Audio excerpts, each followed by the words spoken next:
과연 내가 하나님의 부르심을 받았는가? 목사가 되어야 하는지에 대한 질문과 의문에 답을 드리고자 합니다. 이것을 찾는 많은 분들 중에는 하나님의 부르심, 즉 목회자로의 부르심에 대한 소명을 궁금해하는 분들이 많습니다. 오늘 너무 많은 분들이 자신의 자리에서 많은 방황과 번민과 시간을 써가며 애태우고 궁금해하셔서 답답해 하시는 분들이 많기에 명쾌한 답변을 통해 찾는 분들의 마음을 시원케 해드리고자 합니다. 첫째, 부르심은 나이와 크게 상관이 없습니다. 어떤 분은 50대도 계시고 60대 후반도 계셨습니다. 막상 고민은 나이 때문에 주저하고 계셨고 내가 이 나이에 신학을 해야 하나 고민이 들었습니다. 맞습니다. 나이는 고려되어야 될 부분입니다. 그런 고려도 없이 목회자가 되겠다고 한다는 건 누가 보더라도 상식에 어긋날 것입니다. 하지만 대개는 아닌 게 맞을 텐데 간혹 그 길을 가야 하는 분들이 계신 것 같습니다. 나의 부모가 태어나면서나 태어나기도 전부터 사무엘과 같이 주의 종으로 서원을 했거나 내 나이 10대, 20대 때 나 스스로 하나님 앞에 서원기도 한 적이 있으시다면 그 서원은 이미 하나님께서 받으시고 주목해 보신다는 사실입니다. 여기에는 다른 점도 존재합니다. 하나님께서는 서원은 1차적으로 받으시는 게 맞으나 하나님과의 소통 없이 술을 마시고 술주정하듯이 기도했다거나 주님을 잘 모르는 상태에서 한 나만의 약속이거나 다양한 상황이 존재할 수 있습니다. 분명한 것은 반드시 서원은 성경에서 갚으라라고 되어 있다는 겁니다. 나이는 고려되어야 됩니다. 만일 나이가 많으셔도 보통의 일반대 4년제를 졸업하신 분들은 3년 정도만 신대원에서 공부하면 제도적으로 목사 안수를 받으실 수 있는 길이 여럿 있습니다. 만일 고등학교만 졸업을 하셨고 나이가 전다면 대학과 대학원 과정 기본 7년은 가능할 겁니다. 하지만 나이가 있으시고 학력이 고졸 또는 중퇴하신 분들은 검정고시를 통과하신 이후에 학업 진행 능력에 따라 나이에 따른 학업 집중도와 과제, 수행 능력 등등 군소 신학을 할 수도 있고 문교부 인정정규 신학대학교를 나오실 수도 있을 겁니다. 그러나 대부분 나이가 젊은 분들보다는 40대가 넘고 50대가 넘은 분들께서 이런 고민을 참 많이 하고 계십니다. 그럴 때는 본인이 고학력자고 학업을 아직 하실 수 있으시다면 선택하거나 선택받은 하나님이 알려주시고 인도하신 신학대학원을 가면 될 것입니다. 만일에 학업에 자신이 없는데 주의 종이 될 순 없나 고민하시는 분들께서는 교단신학원이나 교회 건물에서 신학교를 운영하는 곳이나 2년, 3년 만에 고졸이더라도 목사 안수를 주고 받을 수 있는 곳도 있으니 고려해 보셔도 괜찮다는 생각입니다. 자, 여기서 문제점들을 알고 계실 겁니다.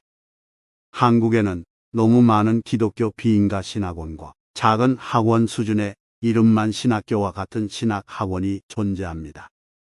어떤 곳은 수준이 높을 수도 있습니다.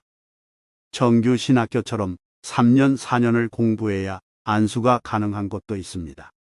어쩌면 6개월이나 1년 만에 주는 곳도 있을 것입니다. 돈을 미리 내면 미리 안수를 먼저 받고 공부를 해도 된다는 곳도 있었습니다. 누가 봐도 어떤 사정인지는 모르겠으나 세상 말로 야매가 맞습니다. 사전적 의미로 대충 설렁설렁 날림으로 한다는 뜻입니다. 저는 그런 곳은 반대합니다. 하지만 고등학교 정도 졸업장이 있으시다면 군소신학을 통해 적어도 2, 3년은 알차게 공부시켜주는 곳이면 그래도 가능하겠다는 입장입니다. 그렇다고 하나님에 대한 공부를 2년, 3년을 신학을 했다 말한다면 어디 가서 명함 내미시기는 힘듭니다. 아시다시피 한국은 세계에서 내노라 하는 고학력자들이 존재합니다. 군소신학 교단신학교 중 작은 곳도 대충 하는 곳은 잘 없을 거라고 생각됩니다. 이하 학원 같은 도처에 있는 그런 곳에서도 신학을 배워야 하는가의 질문엔 저는 괜찮다라는 답변을 드리는 쪽입니다. 나이를 포함한 형편이 가능한 방법으로도 신학을 할 수 있으며 꼭 공부를 했다고 해서 목사가 되란 법은 없습니다. 사람들이 착각을 하고 계십니다. 모든 신학을 가르쳐주는 곳에서 과정을 통과하면 목사 안수를 받아야 하는가에 대해선 상당히 조심스러운 입장입니다. 저는 실무를 오랜 시간 경험한 목사입니다. 저 말고도 교회 연수가 10년 이상 되시는 장년 성도시라면 잘 알고들 있으십니다. 이 대한민국 땅의 전도사, 목사가 넘쳐난다는 사실을요.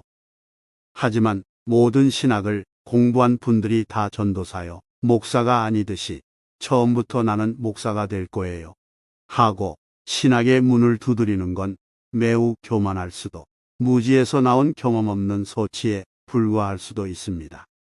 이렇게 말하는 이유는 이렇습니다. 보통의 신학교에서는 4년 과정을 거칩니다. 처음 1학년에 들어가서 만났던 동료들은 학년이 올라갈수록 같이 학교를 다니지 않습니다.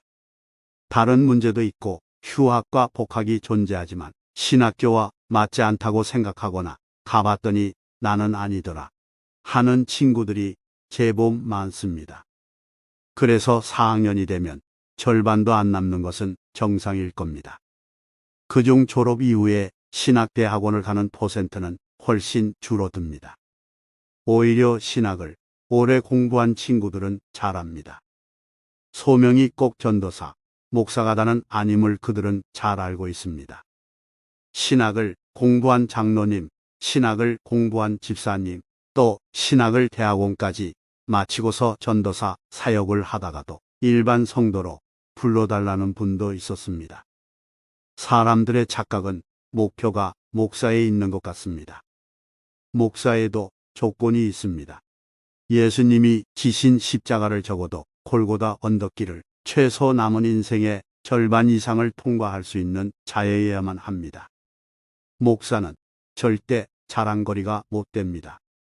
목사의 타이틀은 사회적으로도 매우 부담이 되며 현재는 더 수세에 몰려 있습니다.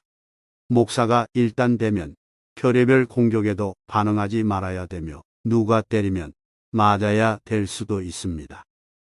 하지만 사람들은 자신의 고통은 감내하지만 내 눈앞에서 자식이나 부모, 아내, 남편이 수모당하고 매맞는 건 못 참습니다.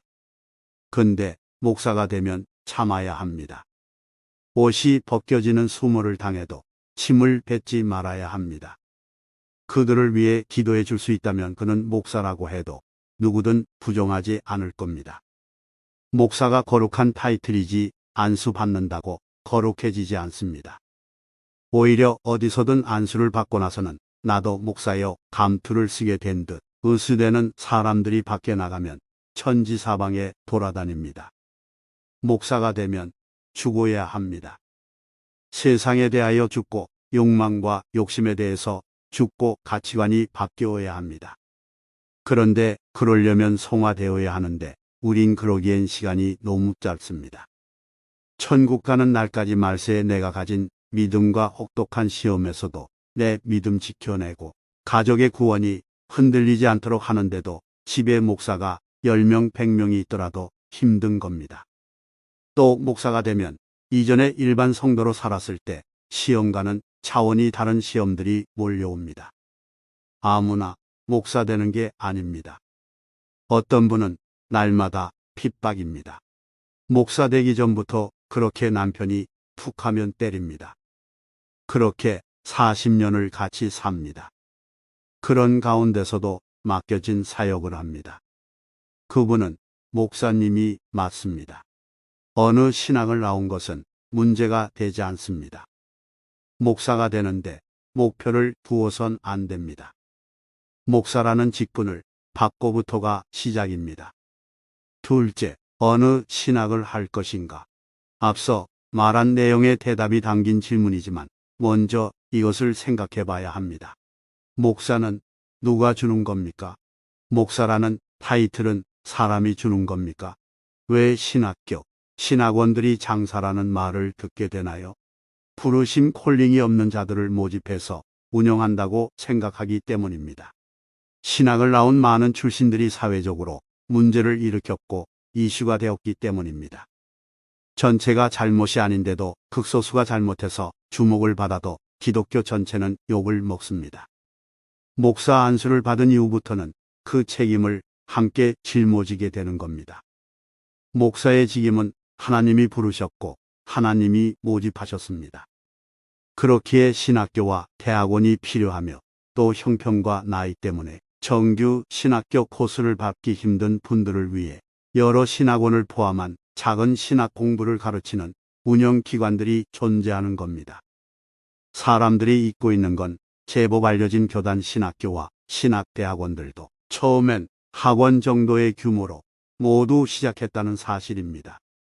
문교부로부터 인정을 받게까지는 학생들과 재정까지 여러 조건이 충족이 되어야 허가를 내줍니다. 그렇게 오랜 시간 걸려서 그 학교들도 성장해 나간 겁니다. 다시 핵심은 목사는 하나님이 주신 직분이라는 데에 중요성이 있습니다. 지금은 제도적으로 코스를 받고 돈을 내면 목사 안수를 받을 수 있습니다. 그렇기에 어렵게 목사가 된 분들은 그런 곳을 나온 분들을 인정하지 않게 됩니다. 그들은 최소 10년 이상을 공부했고 전도사의 과정을 거쳐 강도사, 수련 목회자 등등 목사가 될 충분한 과정을 거쳤다고 판단될 때 안수를 줍니다. 요즘은 전보다는 간소화되는 추세이.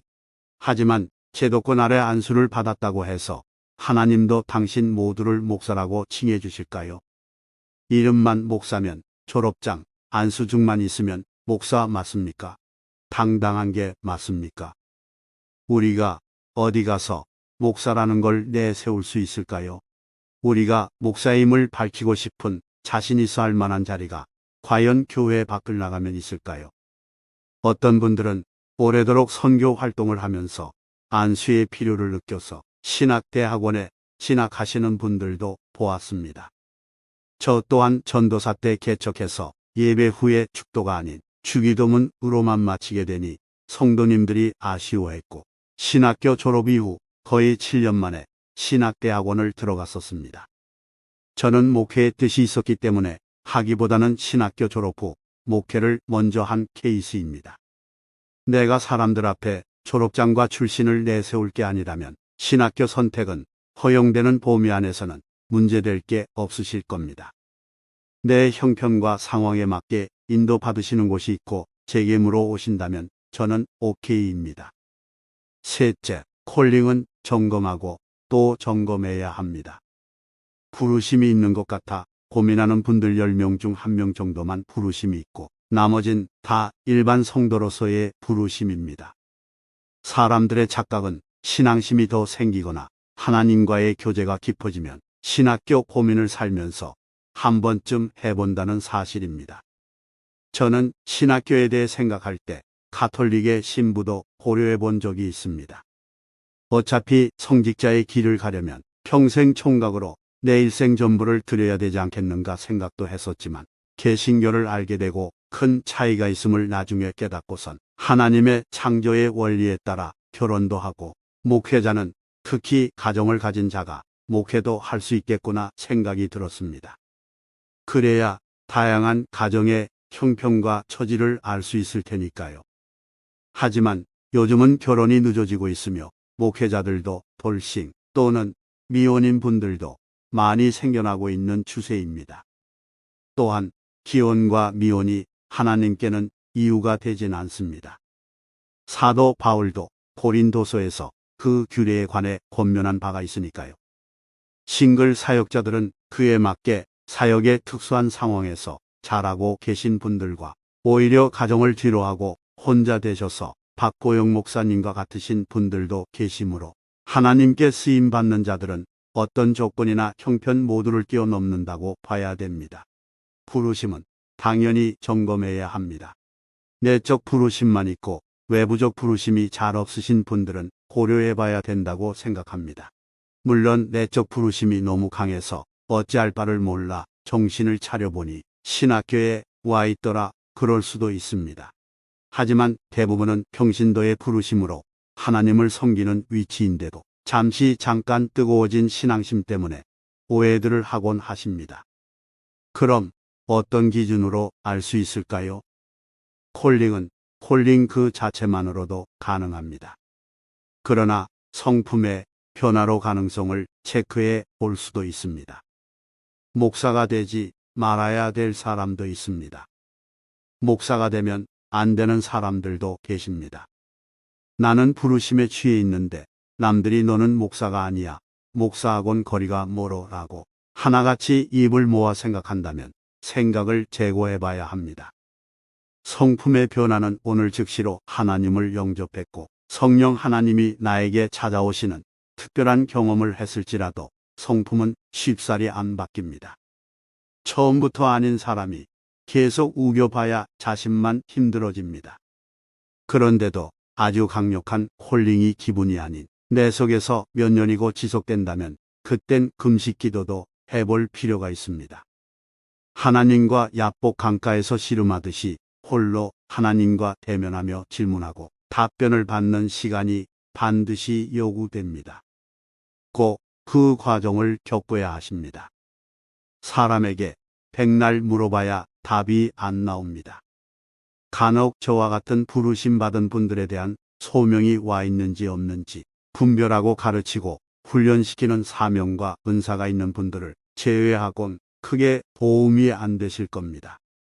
그래서 중요한 건 신앙의 뜨거움으로 내가 이 길을 가야 하나 고민이 들면 꼭 기도해 보시란 말씀을 드리고 싶습니다. 저는 열의 9은 아니시라고 말씀드렸습니다. 오히려 소명 받은 자들이 보이면 찾아가서 얘기를 했었습니다.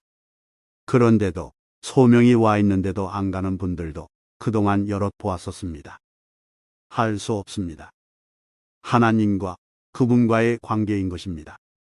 넷째, 때를 놓치면 가기 힘듭니다. 이미 내가 때를 지나쳐 왔을지도 모릅니다.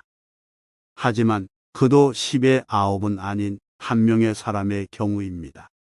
그 한 명도 자신의 의지대로 순종하지 않을 수도 있다고 말씀드렸습니다. 어떤 자는 의지도 꺾으시기도 하시지만 하나님의 부르심의 이 길은 자유의지를 필요로 하십니다. 자원하는 심령을 기뻐하신다고 하신 말씀은 이 소명의 문제에선 지극히 소수에게만 해당됩니다. 1000명 중 100명이라면 그중 때를 놓치지 않고 순종해서 자신의 의지를 꺾는 분들은 10명입니다. 부르심은 100명에게 갈 수 있지만 결국 가는 사람은 10%밖에 안 된다는 말씀입니다. 나머지 900명은 부름도 받지 않은 허수일 뿐입니다. 모든 신학교 신학원들은 그 허수를 받아서 장사하고 있다는 오명을 쓰고 있는 중입니다. 그래서 확신이 들지 않고 충분한 대답을 하나님께로부터 듣기 전에는 절대로 신학을 하지 마시라고 권면드리고 싶습니다. 이와는 달리 부름을 받았음에도 10년 혹은 30년 전에 부르심이 있었다고 고백하는 분들도 여럿 보았습니다. 그렇게 오래된 콜링은 더 이상 기름 부으심의 옷이 안 보입니다. 제가 콜링을 분별하는 방법도 부르심이 분명한 분들은 이미 하나님께서 주신 기름 부으심이 전신에 휘감아돕니다. 그런데 그게 안 보이면 그 사람은 아니거나 희미하게 보이는 경우가 다소 있습니다. 기름 부으심은 있었으나 자신의 생활과 형편 때문에 이 길을 가지 못한 분들은 안타깝게도 주의 종으로 기름 부으심이 희미해져감을 볼 수 있습니다. 이중직을 하시는 목사님들 가운데도 이미 희미한 분들도 계십니다. 이것은 성령의 기름 부으심이 목회자는 다르기 때문입니다. 부르심의 때가 많이 지났다면 그때는 가고 안 가고는 자유십니다. 경제적 자유로움도 있으시다면 신학을 공부해도 괜찮습니다. 하지만 안수를 받는 것은 고려해보고 또 자신의 양심에 맡길 부분 같습니다. 후에 무엇을 어떤 사역에 쓰임 받을지에 대해 반드시 주님과 상의하시길 바라겠습니다. 다섯째, 이 길이 맞다면 숲길이라도 헤치면서 가야 합니다. 많은 친구들이 젊을 때 부르심을 받고서도 직장을 다녀야 하기에 결혼을 앞두고 있어서 이제 자녀를 낳고 아이가 아직 어려서란 여러 형편적인 핑계와 구실 때문에 이 소명의 길을 못 가는 경우를 보았었습니다. 그래서일까요? 목회자 코스를 밟는 사람들 중에는 결혼을 일찍 하거나 아니면 나이가 들어서 배우자를 만나는 경우도 많습니다. 결혼이 늦은 사람들이 상당수 있고 나이에 비해 자녀들도 어립니다. 동갑내기 자녀는 대학생인데 내 아이는 아직 유치원생이나 초등학생이라든지 그런 목회자들이 많습니다. 근데 오히려 괜찮아 보입니다. 다른 무엇보다도 사명의 길을 먼저 선택했기 때문입니다. 충분한 은사와 능력이 있음에도 목회자의 기본 소양이 좋아 보임에도 다른 생업 때문에 포기 못하고 아니 극복하지 못해서 못 간 많은 종들이 계십니다. 저는 형편의 문제이므로 누구도 말할 필요는 없다고 생각합니다. 다만 그런 사례들이 많기에 더욱 젊을 때 이 길을 준비해서 가는 것이 좋겠습니다. 청년들을 주님은 부르십니다. 여섯째, 주님이 젊은 제자들을 부르셨던 이유는 주님은 공생의 기간에 젊은 제자들을 부르십니다. 12 제자들의 나이를 10대 후반부터 30살까지로 추정합니다. 대부분 20대였다고 합니다. 지금도 마찬가지인 이유가 있습니다. 젊을 때 불러야 가르침도 잘 받게 됩니다. 나이가 들면 자기 주관과 고집과 아집과 습관까지 철이 들지 않으면 여러모로 주님의 제자로 변한다는 게 쉬운 일이 아닙니다. 게다가 수십 년을 세상 일만 하다가 세상 것 좋아하며 즐기다가 전환하려는 분들은 더 그렇습니다. 나이 들어서 목사 안수를 받는다고 해도 여전히 세상 때가 묻어있는 상태가 다반사입니다.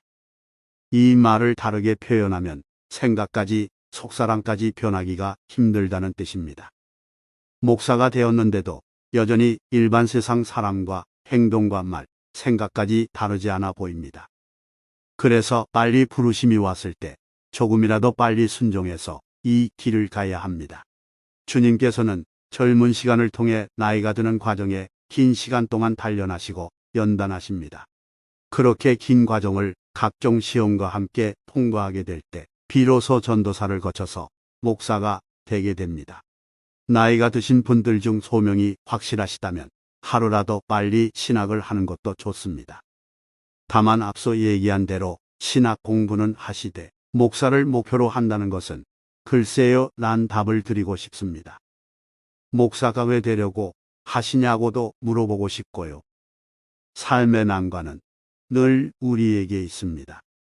만일 상황이 안 되는데도 주님의 부르심에 몸부림치신다면 대답을 꼭 받으시고 어떻게든 인도함 받고 난관을 뚫고 나가봐야 합니다. 일곱째, 상황과 형편에도 귀 기울일 수 있어야 합니다. 주님의 부르심은 일찍 옵니다.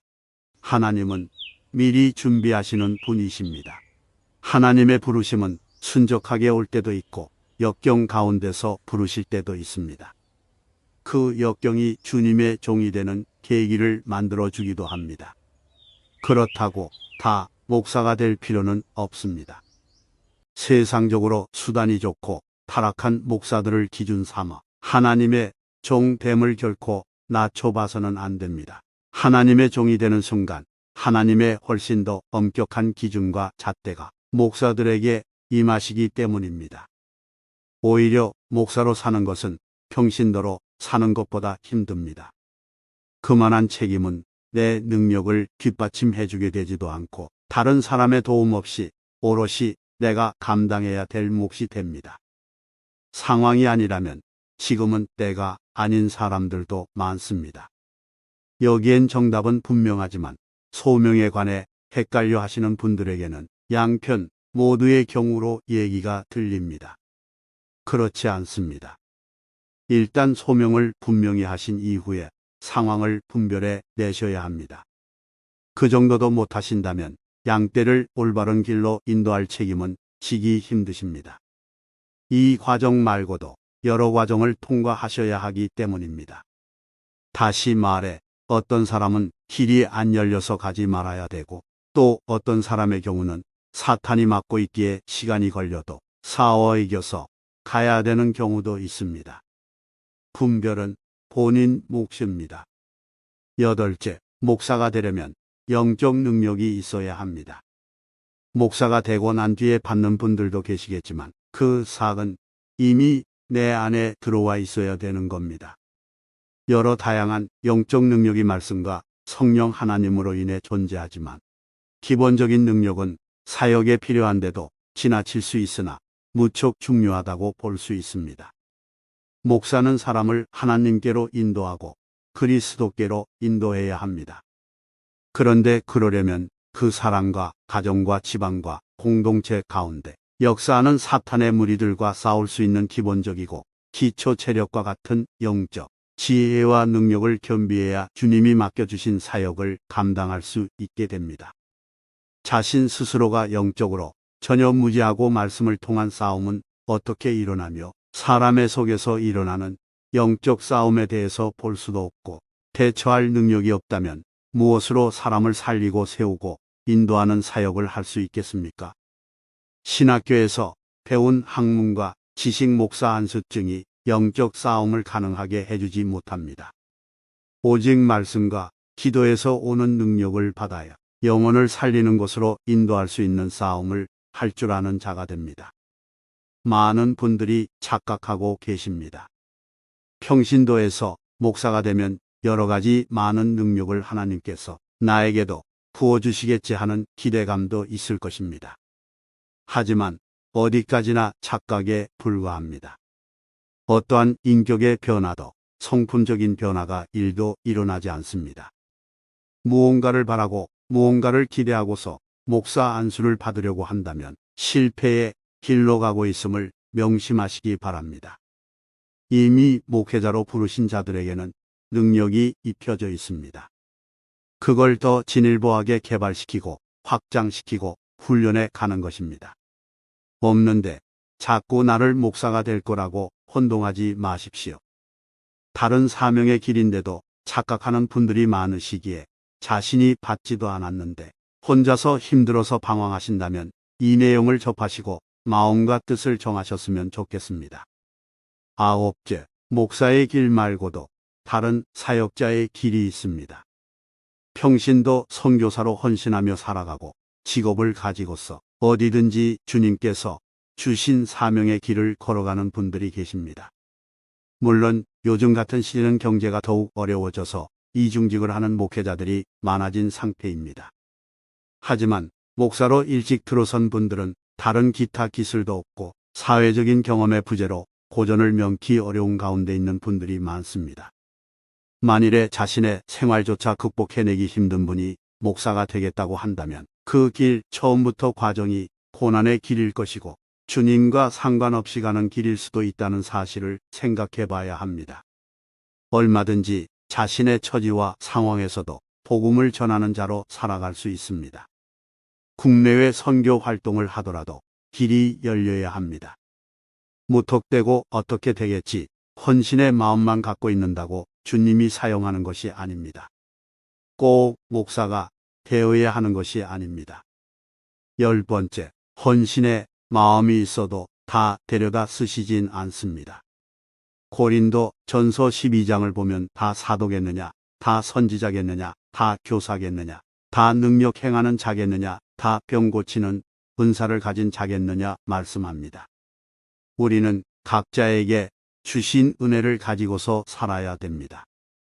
누구나 선생이고 목사를 할 수는 없습니다.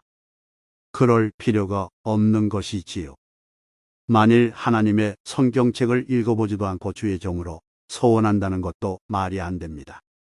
하루에 2시간, 3시간씩 말씀을 통독하고 주님과의 깊은 기도를 하지 않는데 목사가 되겠다고 하는 건 대단히 위험한 생각에 불과한 것입니다. 모든 건 과정이 필요한 법입니다.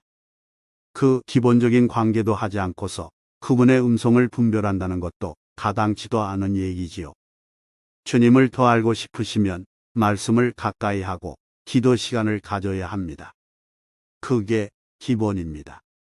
자신의 직분을 알고서 깨달아야 합니다. 내게 주신 은혜가 무엇인지 깨닫는 것은 본인 스스로가 하나님께 충분한 시간을 가지고서 물어보셔야 합니다. 주의 길은 내가 선택한다고 기도한다고 해서 가는 길이 아닙니다.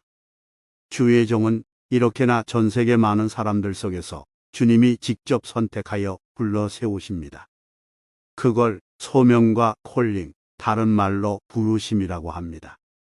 내가 선택하려고 하지 마시기 바랍니다. 주님께서 선택하셨는지를 내 속 깊숙한 곳에 먼저 질문을 해 보십시오. 그리고 주님 앞에 물어보시고 확실한 응답이 있다고 판단되신다면 그때는 가야 합니다. 준비해야 합니다. 아니면 가지 마십시오. 아닌데도 직분 받은 사람들이 많기에 현재도 교회와 사회는 그분들로 인해서 혼란과 어려움이 가중되어 있는 상태라고 보여집니다. 그리고 가짜 신자들을 양태하기에 기독교가 충분히 욕을 먹고 있는 상태입니다. 웬만해서는 가지 마십시오. 책임이 무섭습니다.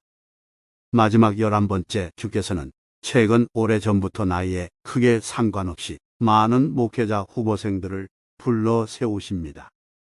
그 이유는 저희는 잘 모릅니다. 하지만 만학도라고 불리울 수 있을 만큼 나이가 50이 넘은 분들이 부지기수로 많아지셨습니다. 모든 상황을 알 수는 없으나 한 가지 짐작되는 부분이 있습니다.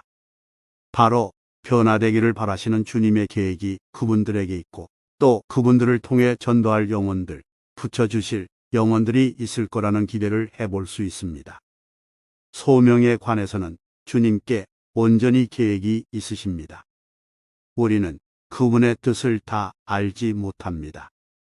교인 10명도 안 되는 아주 작은 소규모 모임과도 같은 교회도 교회인 것입니다. 주님께서는 내가 목회자로 부름받아 살다가 열매가 크게 보이지 않게 되더라도 나를 성화의 목적으로도 부르신다는 사실입니다. 저는 그 부분을 이번 부르심 콜링에 대해 다루면서 꼭 포함시키고 싶습니다.